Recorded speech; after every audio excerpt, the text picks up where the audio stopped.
Good evening everyone, welcome back to trade point. Part 2 में आपका welcome है। तो आगे के स्टॉक्स हम डिस्कस कर लेते हैं। एक और स्टॉक हमारे पास जो है वो है EMIL। EMIL पे हमें एक ब्रेकआउट आता हुआ यहाँ पे स्टॉक में दिखा है।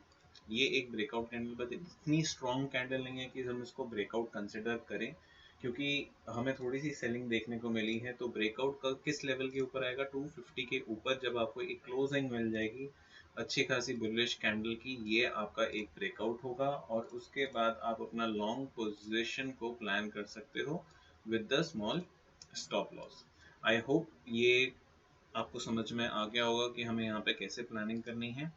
नेक्स्ट स्टॉक है हमारे पास DCX सिस्टम। DCX सिस्टम में अगर आप देखेंगे यहाँ पे ये जो लेवल था ये एक रेजिस्टेंस का काम कर रहा था 340 के आसपास, 350 आसपास आप कह सकते हो। ये पूरा का पूरा एक रेजिस्टेंस लेवल पीछे से बना हुआ था इस स्टॉक के लिए। पहले यहाँ पे ये सपोर्ट का काम कर रहा था, अब यहाँ पे ये रेजिस्टेंस का काम कर रहा था।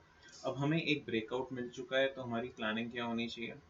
एक रीटच नियर 340 350 लेवल पे, उसके बाद हम अपना लॉन्ग ट्रेड इस स्टॉक में प्लान करेंगे। नेक्स्ट स्टॉक आ जाता है हमारे पास Varun beverages. One of the strong stock. जब भी मार्केट गिर रहा था ये स्टॉक टूटने का नाम नहीं ले रहा था। 1550 के ऊपर हमने इस स्टॉक में अपनी एंट्री प्लान कर रखी थी कि उसके ऊपर निकलेगा तो हम प्लान करेंगे। इस दिन स्टॉक उस लेवल के ऊपर भी निकला, बट यहाँ पे हमें क्लोजिंग नहीं मिली, तो कोई प्लानिंग नहीं हुई यहाँ पे हमारी। स्टॉक जब 1600 के ऊपर निकला, सस्टेन किया, तो अब ये एक ब्रेकआउट कैंडल यहाँ पे बन चुकी है। अब आपका प्लान क्या होना चाहिए? अब जिन्होंने डायरेक्ट एंट्री प्लान करी, वेल एंड गुड, कोई बात नहीं, आपका स्टॉप लॉस अभी भी बहुत छोटा ही है। अगर कभी भी ये रीटच करता हुआ मिले या फिर अब इस कंटिन्यूएशन में जाता हुआ मिले, तो आप अपना ट्रेड प्लान कर सकते हो। इस स्टॉक के अंदर बहुत अच्छा स्टॉक है। इसमें टारगेट्स आप 2000 से 1800 will be the first target यहाँ पे हमारा होना चाहिए, देन 2000 हमारा एक राउंड लेवल का टारगेट होना चाहिए। नेक्स्ट स्टॉक है हमारे पास गैब्रियल इंडिया। गैब्रियल इंडिया में यहाँ पे एक बहुत अच्छा ब्रेकआउट हुआ है, जहाँ से बार बार ये स्टॉक रेजिस्टेंस फेस कर रहा था, which is a level of 400। 400 के लेवल से हमें इस कैंडल ने एक बहुत अच्छा ब्रेकआउट दिया। अब इसमें मोमेंटम कब आएगा? जब स्टॉक इस लेवल को क्रॉस करके निकलेगा 421 के, फॉर द हाई ऑफ 440 तक आएगा आपके पास एक मोमेंटम।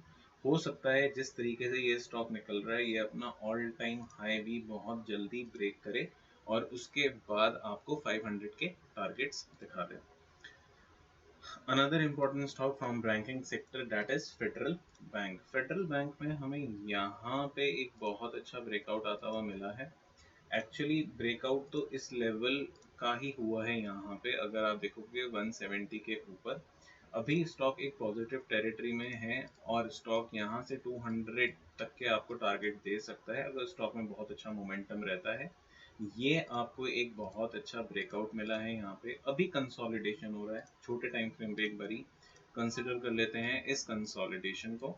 यहाँ पे हमारे पास एक कंसोलिडेशन है, कैंडल इसके ऊपर सस्टेन करेगा, आपको एक फ्रेश ब्रेकआउट मिलेगा। आपको सिंपली अपना प्लान कैसे करना है, एक रीटच आएगा, रीटच एंड एक बुलिश कैंडल क्रॉस करती हुई, तो आपकी ट्रेडिंग यहाँ पे प्लान हो जाएगा। नेक्स्ट स्टॉक बैंकिंग सेक्टर से है SBIN। तो यहाँ पे अगर हम देखेंगे तो हम लास्ट वीडियो में बहुत बारी डिस्कस किया कि 840 का लेवल ब्रेक होगा, यहाँ पे ब्रेकआउट आएगा। अभी स्टॉक उसी लेवल के आसपास है। यहाँ पे तो डायरेक्ट ब्रेकआउट हो चुका था, स्टॉक में बहुत बड़ा गैप अप था, देन न्यूज़ की वजह से ये एकदम से फॉल आया। तो अभी हमें क्या प्लान करना है? हमारा प्लान सिंपल होना चाहिए कि स्टॉक 850 के लेवल को क्रॉस करेगा, उसके बाद ही हम अपने ऑल टाइम हाई तक के लिए ट्रेड्स को प्लान करेंगे, राइट। नेक्स्ट स्टॉक है हमारे पास, लास्ट स्टॉक जो आज के लिए हमें डिस्कस करना है और बहुत इंपॉर्टेंट है इंडेक्स के पॉइंट ऑफ व्यू से भी।